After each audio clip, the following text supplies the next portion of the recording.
اور اپنی طامت کو سمیٹتے اور اللہ کے حبیب گھٹنا رکھتے اس کی گردن پر اور بسم اللہ اللہ اکبر کہہ کے ذبح فرماتے. حضور خود دست مبارک سے تو اتنا زیادہ نازک مزاج ہو گیا ہے کہ اب یہ والی سنت ادا کرنا مشکل ہو گیا تیرے لیے. 63 اونٹ ہیں اور صحابہ کرام علیہ رضوان فرماتے ہیں کہ حال یہ ہے ہم سوچ رہے ہیں کیسے ذبح کریں گے, کیا کریں گے, کیسے گرائیں گے. اور نبی پاک صلی اللہ علیہ وسلم کہتے ہیں ہم ابھی سوچ میں ہی تھے کہ حضور نے چھری پکڑی. خنجر جب حضور نے اٹھایا تو فرماتے ہیں اونٹ دوڑتا ہوا آیا اور نبی پاک کے سامنے آ کے لیٹ گیا. فرماتے ہیں اللہ کے رسول نے بسم اللہ اللہ اکبر کہہ کے ذبح کیا, اس نے ٹانگ بھی کوئی نہیں ہلائی, پیر بھی کوئی نہیں ہلایا. وہ کسی شاعر نے بڑی عجیب بات کہی تھی, اس نے کہا پھنسی جو دام میں بلبل تو لگی یوں کہنے کرے گا قتل کیا تو نے جب اسیر مجھے, کباب شمع کے شعلے پہ کیجیو صیاد شکل گل نظر آئے دم اخیر مجھے. وہ کہتے ہیں بلبل وہ شکاری, صیاد شکاری, شکاری نے پکڑ لیا بلبل کو تو صیاد سے بلبل کہنے لگی تو نے پکڑا ہے تو قتل تو کرے گا ہی نا, کھائے گا تو صحیح, ایک میری منت ہے. شکاری کہنے لگا وہ کیا, تو بلبل کہنے لگی جب تو مجھے ذبح کرے نا اور پکائے تو مجھے پھول سے بڑی محبت ہے. اس طرح کرنا, کوئلے اتنے زیادہ دہکانا, اس قدر زیادہ آگ جلانا کہ ان کی شکل گلاب کے پھول کی طرح سرخ ہو جائے. تو جب تو مجھے ان پر جلائے گا تو مجھے تکلیف نہیں ہوگی, اس لیے کہ محبوب کا چہرہ جو سامنے آ جائے گا مجھے تکلیف نہیں ہوگی. پھنسی جو دام میں بلبل تو لگی یوں کہنے کرے گا قتل کیا تو نے جب اسیر مجھے, کباب شمع کے شعلے پہ کیجیو صیاد او شکل گل نظر آئے دم اخیر مجھے. اعلیٰ حضرت بریلوی علیہ رحمہ فرمایا کرتے تھے, فرماتے تھے بڑی تکلیف ہوگی, بڑی تکلیف ہوگی جب جان نکلے گی. روایتوں میں آتا ہے جس طرح باریک دوپٹہ جھاڑیوں پہ ڈالا جائے کھینچا جائے تو پھٹ جاتا ہے, یوں تکلیف ہوگی. پر فرمانے لگے رسول اللہ کے غلام کو کوئی تکلیف نہیں ہوگی. حضور کیوں؟ فرمایا اس لیے کہ جب جان نکلنے لگے گی تو سامنے جلوہ والضحیٰ آ جائے گا. حضور کے جلوے ہوتے رہیں گے تو پتہ ہی نہیں چلے گا جان کیسے نکل گئی. پھنسی جو دام میں بلبل. تو صحابہ فرماتے ہیں کہ اونٹ دوڑتا ہوا آیا, حضور کے سامنے آ کے لیٹا, نبی پاک نے ذبح فرمایا اور فرماتے حد ہو گئی. حضور نے توجہ فرمائی تو دوسرا دوڑتا ہوا آ گیا, تیسرا آ گیا. حضرت ابو ہریرہ فرمایا کرتے اونٹ ایک دوسرے کو دھکے دیتے تھے, پیچھے ہٹ جا, پہلے میں نے جانا ہے, پہلے میں نے جانا ہے. 63 اونٹ وادی مینا میں حج کے موقع پر میرے رسول پاک نے دست مبارک سے ذبح فرمائے. ہر قربانی حضور نے اپنے ہاتھوں سے فرمائی. قربانی واجبات دین میں سے, ضروریات دین میں سے, اور کوئی اتنا لمبا چوڑا مسئلہ نہیں. بہت ساری چیزوں کو خود بخود مشکل کر لیتے ہیں. ٹی وی پہ خبر آتی ہے فیصل آباد کے 2 بیل ہیں, بولو اور ڈولو, پتہ نہیں کتنے من ان کا وزن ہے. ان سے پوچھا جا رہا ہے کہ بولو ڈولو کھاتے کیا ہیں, تو کہتے ہیں بادام کھاتے ہیں, مکھن کھاتے ہیں. یہ جناب پتہ نہیں ان کو دودھ کتنے کلو روز پیتے ہیں, اور بولو ڈولو بیچارے سے خود نہیں چلا جا رہا, لگ ایسے رہ جیسے وہ خود کہہ رہے ہیں مہربانی کرو ہمیں ذبح کر لو, اب تو اٹھا بیٹھا بھی نہیں جا رہا. او خدا کے بندو, دین کی اصل حقیقت کو سمجھو. یہ تو حضور نے فرمایا خوبصورت جانور لاؤ, یہ کس حدیث میں آیا ہے کہ اسے بادام کھلاؤ؟ آج لوگ انسانوں کو روٹی نہیں مل رہی اور جانوروں کو بادام کھلا رہے ہو. اس کے حصے میں جو اللہ نے شے رکھی ہے نا وہ چارہ ہے, اس کو چارہ کھلاؤ اور اچھے طریقے سے پیٹ بھر کے کھلاؤ. جانور کو پیٹ بھر کے چارہ کھلایا جائے تو جتنی اس کی طبیعت ہوتی ہے اس حساب سے وہ صحت مند ہو جاتا ہے. باقی یہ تو آپ کسی شخص کو اتنا کھلا دیں کہ اس کا پیٹ اتنا بڑا ہو جائے, پھول جائے, تو وہ بیچارہ تکلیف میں آئے گا کہ نہیں آئے گا؟ یہ کس قسم کا ماحول ہے؟ ایک بکرا بکا لاہور میں اور سیٹھوں نے شرطیں لگائی ہوئی ہیں, میں 5 لاکھ کا لایا ہوں تو میں 9 لاکھ کا. یہ کیا چکر ہوا؟ مجھے اتنا کھلایا جی اس کو فلاں چیز. یہ کس نے کہا ہے کھلانے کا؟ بادام کھانا کس حدیث میں آیا؟ کس صحابی نے اپنے بکرے کو بادام کھلائے؟ کس نے مکھن کھلایا؟ کس نے پیڑے کھلائے؟ بس کرو, عجیب تماشا لگ گیا ہے. اور یہاں تو اتنی بری حالت ہو گئی ہے کہ عورتیں ناچنے لگی ہیں قربانی کے جانوروں کے آگے, بیبیاں بیچنے لگی ہیں. اللہ کے غضب کو آواز نہ دو, یہ قربانی ہے کہ ہر چیز کا، مذہب کی ہر شے کا مذاق بنا دیا ہے۔ جس دین نے عورت کی اپنی قربانی بھی ہو تو اس کو ذبح کرنے کی اجازت نہیں دی، مرد ذبح کرے گا۔ جو دین کہتا ہے کہ عورت ذبح نہیں کرے گی، وہ عورت بیچ سکتی ہے لا کے جانور؟ یہاں جس کا میں نے رمضان میں بھی کہا تھا، پھر بات دہراتا ہوں، سارا سال ناچتے گاتے ہیں اور عید کا موقع آتا ہے تو 2-4 مولوی بٹھا کے وہ دین سکھانا شروع کر دیتے ہیں۔ کوئی پتہ ہی نہیں، کوئی خبر ہی نہیں۔ جس بوتل میں کل تک شراب بک رہی تھی اسی میں دودھ پلاؤ گے؟ جس برتن میں کل تک پیشاب تھا اس میں آج لوگوں کو شہد پلاؤ گے؟ بس کرو، یہ مذاق نہیں، یہ رسول اللہ کا دین ہے۔ نبی پاک سید عالم صلی اللہ تعالی علیہ وآلہ وسلم نے کوئی ذمہ عورت کے کوئی چیز نہیں لگائی ایسی جس میں اسے مردوں کے ساتھ شامل ہونا پڑے، اور عورت سمجھ ہی نہیں رہی کہ یہ اس کی تذلیل ہے، عزت نہیں۔ صابن بک رہا ہے تو ساتھ بی بی کھڑی ہے، شیمپو بک رہا ہے تو عورت اس کی جو ہے وہ ایڈ دے رہی ہے۔ یہ عزت ہے عورت کی؟ رسوا کر دیا تم نے ہر شے میں عورت۔ اب قربانی کا جانور بھی بی بی بیچے گی؟ غیرت کہاں گئی اس قوم کی؟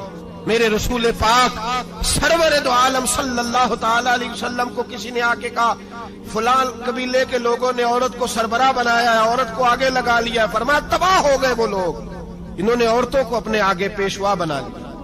جس رب نے عورت کو نبوت نہیں دی، امامت کرنے کا حق نہیں دیا، کس چکر میں لوگ پڑ گئے؟ 5 لاکھ کا جانور کس لیے لائے ہو؟ 5 لاکھ کا تفاخر کے لیے، دکھانے کے لیے؟ تو اگر 50,000 کا 60,000 کا بھی جانور لاتا تو اچھا آ جاتا، اور 50,000 کا جانور لائے تو 5 لاکھ میں کتنے آتے ہیں؟ بولے تو 10 جانور ذبح ہوں گے تو کتنے غریبوں تک گوشت جائے گا، کتنے گھروں کا بھلا ہوگا؟ ہر چیز کا چکر الٹا کر دیا گیا ہے۔ اور صرف حج کے لیے ہوتی تو میرے رسول پاک ہر سال قربانی نہ کرتے، اور میرے نبی پاک قربانی دینے کا حکم۔ ایک اور بات بڑی لوگ پوچھنے لگے، کہتے جی گائے کی ہوتی ہے، بھینس کی بھی ہوتی ہے کہ نہیں؟ چلو جی اب نئی بات نکل آئی۔ حدیث پاک میں لفظ آیا اونٹ کا، نبی پاک نے فرمایا بکرا 1 سال کا، گائے 2 سال کی، اونٹ 5 سال کا۔ حدیث میں لفظ آ گیا اونٹ کا۔ آپ کو بندہ کہے پہلے بتائیں نر کا کہ مادہ کا، تو میں کدھر سے آپ کو حدیث نکال کے دوں جس میں نر بھی اور مادہ علیحدہ علیحدہ ہو؟ حدیث پاک میں ذکر آ گیا دمبے کا، مینڈے کا۔ اب باقی جو سارے جاگ رہے ہیں نا، اب غور فرمائیں، باقی ایک بکرا ہے، ایک چترا ہے، ایک دمبا ہے، ایک دیسی بکرا ہے، ایک پہاڑی بکرا ہے، تو علیحدہ علیحدہ لفظ کہاں سے نکال کے دیے جائیں؟ یہ ساری انواع ہیں، اقسام ہیں، نوع ہیں۔ اسی طرح بھینس بھی گائے کی ایک قسم ہے۔ امام اعظم ابو حنیفہ فرماتے ہیں نوع منہ، یہ اس کی ایک قسم ہے، نوع میں سے ہے، گائے کی نوع میں سے۔ آپ عام لفظ بولتے ہیں تو کہتے ہیں بکرا چترا گائے بھینس، عام لفظ ہے نا۔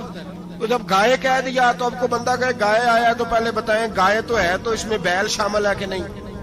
تو گائے کی جتنی قسمیں ہیں نا، ہمارے محدثین بھینس کو گائے میں شامل کرتے ہیں۔ بھینس گائے کی ایک قسم ہے۔ تو نبی پاک صلی اللہ علیہ وسلم نے جب گائے کا لفظ استعمال کیا تو بھینس اس کے اندر آ گئی۔ تو اگر گائے کی قربانی جائز ہے تو بھینس کی قربانی بھی جائز ہے۔ اگر بیل کی قربانی جائز ہے تو کٹے کی قربانی بھی 100% جائز ہے۔ اس کے اندر 7 حصے ڈالے جائیں گے، اسے قربان کیا جائے گا، یہ جائز ہے۔ اگر آپ صریح لفظ نکال کے دکھانے کو کہیں گے تو پھر تو بڑی چیزوں میں لوگ الجھ جائیں گے۔ پھر کیسے نکالا جائے گا خسی کی جائز ہے کہ نہیں، جو خسی نہیں اس کی جائز ہے کہ نہیں، فلاں کی؟ تو ان تفصیلات، ہاں بہت ساری چیزوں کی تفصیلات حدیث میں ہیں لیکن ساری چیزوں کی موجود نہیں۔ اس لیے میرے عزیز یاد رکھیں، بھینس کی قربانی بھی ہوگی، گائے کی بھی ہوگی، بیل کی بھی ہوگی، کٹے کی بھی ہوگی۔ جن کی نہیں ان کی نہیں۔ ہم نے کبھی کہا ہرن کی قربانی بھی ہوگی یا مرغی کی قربانی بھی ہوگی؟ تو حدیث مبارکہ کے اندر جو چیزیں موجود ہیں ان کی جتنی اقسام ہیں ان سب کی قربانی کرنا ہاں جائز ہے۔ اور میرے نبی پاک صلی اللہ علیہ وسلم نے فرمایا جانور خوبصورت ہو، لنگڑا نہ ہو، کانا نہ ہو، زخمی نہ ہو، خوبصورت جانور لاؤ، اس کو لا کے ذبح کرو۔ لوگ کہتے ہیں چلو اتنے پیسے اللہ کے راستے میں دے دیں، تو یہ کافی نہیں کافی۔ مسلم شریف میں، بخاری شریف میں میرے نبی پاک سید عالم صلی اللہ تعالی علیہ وسلم نے فرمایا 10 ذی الحج کو